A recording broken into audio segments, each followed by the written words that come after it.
জনসংযোগ যাত্রায় কোদালিয়া 2 গ্রাম পঞ্চায়েতের বিভিন্ন এলাকা পরিদর্শন করলেন চুঁচুড়ার বিধায়ক অসিত মজুমদার।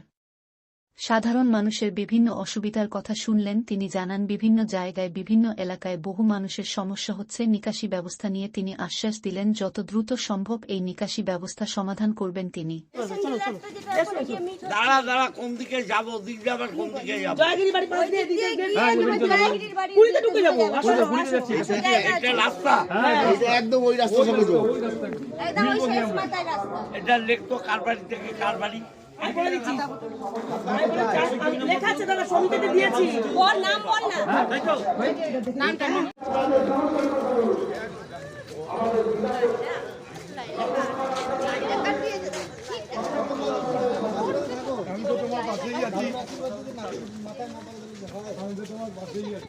এটা একটা টাইমে ধানের মাঠ ছিল, ধানের মাঠটা জনবসতি হয়েছে, এমনি নিচু এলাকা।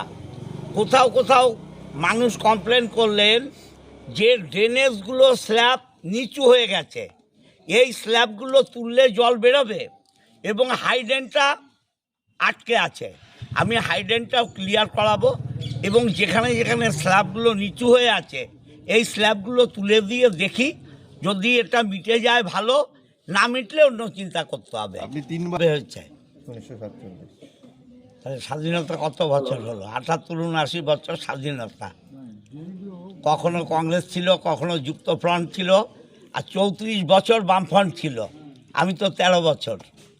13 বছরে কোনো রাস্তা পাকা ছিল না, কোথাও জলের কানেকশান ছিল না, কোথাও লাইট ছিল না সর্বক্ষণের, এবং স্বাস্থ্য পরিষেবা তো আছেই। আমরা কত নূতন নূতন উপস্বাস্থ্য কেন্দ্র করেছি দেখেছেন, এখানেও একটা স্বাস্থ্যকেন্দ্র করা হয়েছে।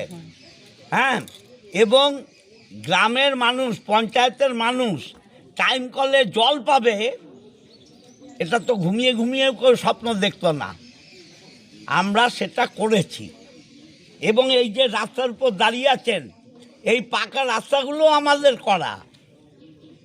আমার বিধানসভায় 362টা বুথ, 7টা পঞ্চায়েত, একটা পৌরসভা, 30টা ওয়ার্ড। 5 নম্বর ওয়ার্ড থেকে 1 নম্বর ওয়ার্ড এর চাইতেও খারাপ ছিল।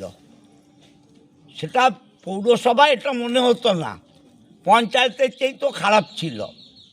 অতএব করা হচ্ছে। অর্থনৈতিক সংকট আছে, তার মধ্যে কন্যাশ্রী চলছে, রূপশ্রী চলছে, লক্ষ্মী ভাণ্ডার চলছে, কৃষক বন্ধু চলছে, সবুজ সাথী চলছে, সাইকেল দেয়া। সরকারের এই প্রকল্পগুলো তো চলছে। টাকার প্রবলেম আছে কিছু কিছু, বাট তার মধ্যেই করতে হবে। 13 বছর টোটাল বিধানসভা উন্নয়নের যথেষ্ট নয়। যারা 34 বছরে পারেনি সে কাজটা আমি 13 বছরে করেছি।